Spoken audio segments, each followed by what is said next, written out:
ચાલો મિત્રો, વાનેચા ફેમિલી વ્લોગમાં આપનું હાર્દિક સ્વાગત છે।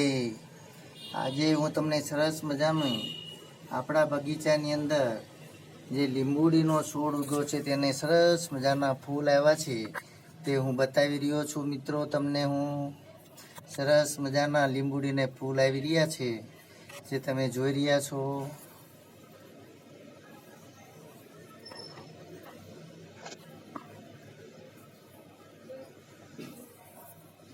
ચાલો મિત્રો, આજે હું તમને સરસ મજાનું રેસીપી બતાવવાનો છું જે આપણે ભરેલી ભીંડીનું શાક બનાવવાના છીએ। મિત્રો, જે તમે આખી રેસીપી જોજો। ભરેલી ભીંડીનું શાક અને બાજરીના દેશી ઘી ચોપડેલા રોટલા, સરસ મજાની રેસીપી બનાવવાના છીએ જે તમે પૂરેપૂરો વિડીયો જોઈજો। મિત્રો, ચાલો તો આપણે રસોડામાં જઈએ, બગીચામાંથી રસોડા તરફ જઈએ। ચાલો મિત્રો, આપણે રસોડામાં આવી ગયા છીએ। તમે જોઈ રહ્યા છો સરસ મજાની ભીંડી સાફ કરીને ડીશમાં આપણે લીધેલી છે। તેને કટિંગ કરીને તેનો સરસ મજાનો પહેલાં આપણે મસાલો તૈયાર કરી લઈએ મિત્રો। પછી તેમાં ભરીને આપણે સરસ મજાનું આખી ભીંડીનું શાક બનાવવાનું છે મિત્રો। ચાલો તો આપણે હવે આખી ભીંડીનું શાક બનાવવા માટે તેનો મસાલા તૈયાર કરી લઈએ અને સૌપ્રથમ ભીંડીનું કટિંગ કરી લઈએ મિત્રો।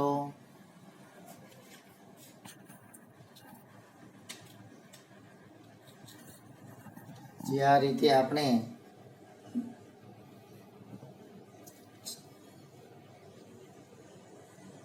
સરસ મજાની ભીંડીને કટિંગ કરીને તેમાં ભરવા માટેનો મસાલો આપણે પહેલાં તૈયાર કરી લઈએ। મિત્રો, તમે જોઈ રહ્યા છો સરસ મજાના ભીંડાનું આપણે હવે કટિંગ કરી લીધેલું છે મિત્રો। એ આપણે હવે મસાલો પણ આપણે લઈ લીધો છે।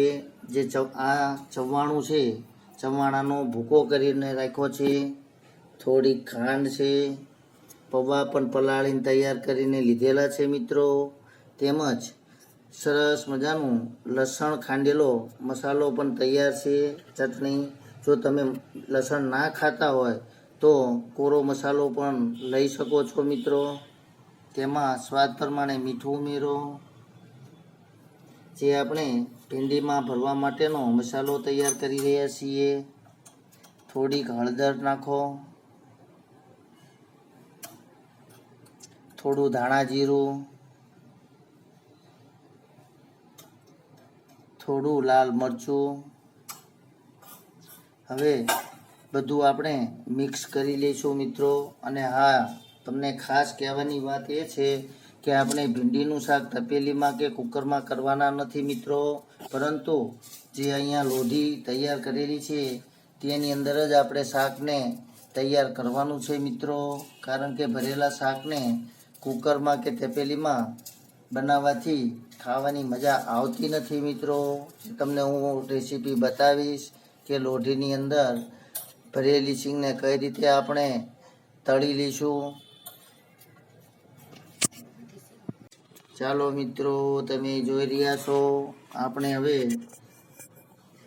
ભીંડાની સિંગને આ રીતે બધી સિંગને મસાલો ભરી લઈશું મિત્રો। જે ભીંડાની દરેક સિંગને તમે જોઈ રહ્યા છો આ રીતે સરસ મજાનો ભીંડો ભરીને તૈયાર કરી લઈએ। મિત્રો, આપણે હવે તવીની અંદર, લોઢીની અંદર સરસ મજાની ભીંડીને ગોઠવી દીધેલી છે। અંદર મસાલો ભરીને હવે તેની ઉપર થોડુંક આપણે તેલ નાખી દઈશું। તમે જોઈ રહ્યા છો કઈ રીતે આપણે તેની ઉપર જ ફક્ત તેલ નાખવાનું છે।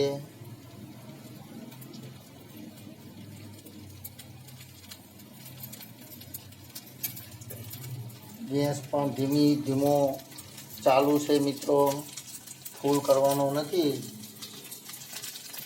ધીમા તાપમાં જ આપણે સિંગને બરાબર શેકવાની છે. તેલનો આપણે બહુ વધારે ઉપયોગ આમાં કરશું નહીં, જરૂરિયાત પ્રમાણે તેલનો ઉપયોગ કરશું મિત્રો.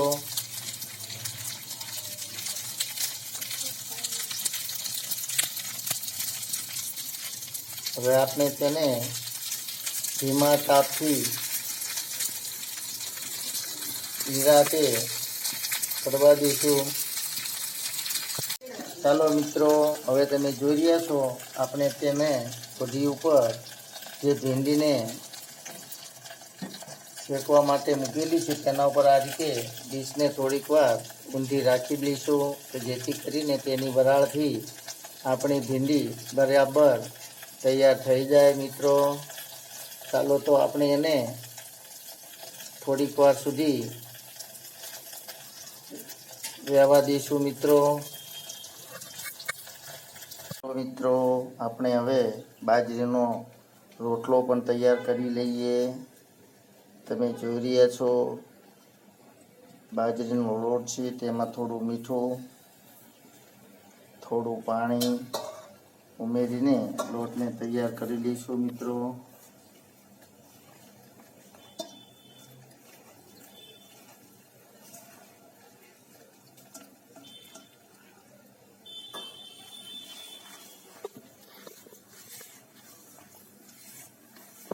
તમે જોઈ રહ્યા છો બાજરીનો રોટલો પણ તૈયાર થઈ રહ્યો છે.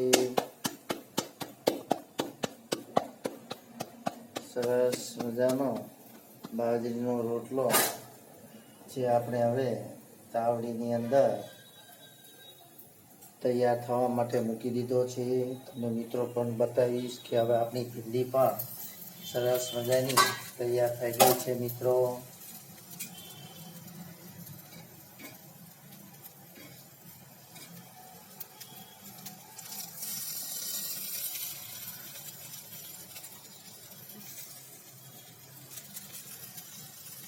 જે તમે જોઈ રહ્યા છો સરસ મજાનું ભીંડી કરેલીનું શાક તૈયાર થઈ ગયું છે મિત્રો.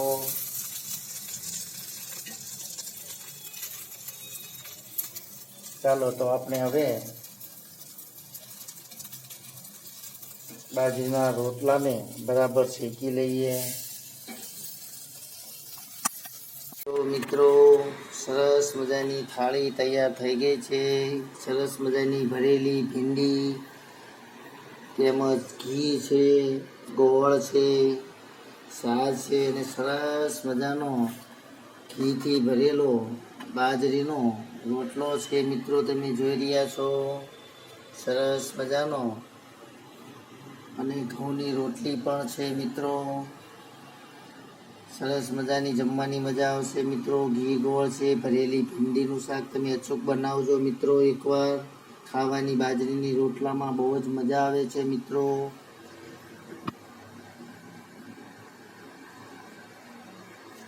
તમે જોઈ રહ્યા છો સરસ મજાનું શાક બની ગયું છે. ચાલો તો આપણા બગીચાની બાજુમાં બેસીને આપણે હવે જમી લઈએ મિત્રો. તમે પણ જમવાનું મન થઈ ગયું છે મિત્રો. જો તમને મારી આવી રેસીપી ગમી હોય તો જરૂરથી લાઈક કરજો, શેર કરજો અને સબસ્ક્રાઈબ કરજો, કે જેથી કરીને તમને પ્રથમ મારી એવી રેસીપી જોવા મળે મિત્રો. ચાલો તો હવે આપણે જમી લઈએ.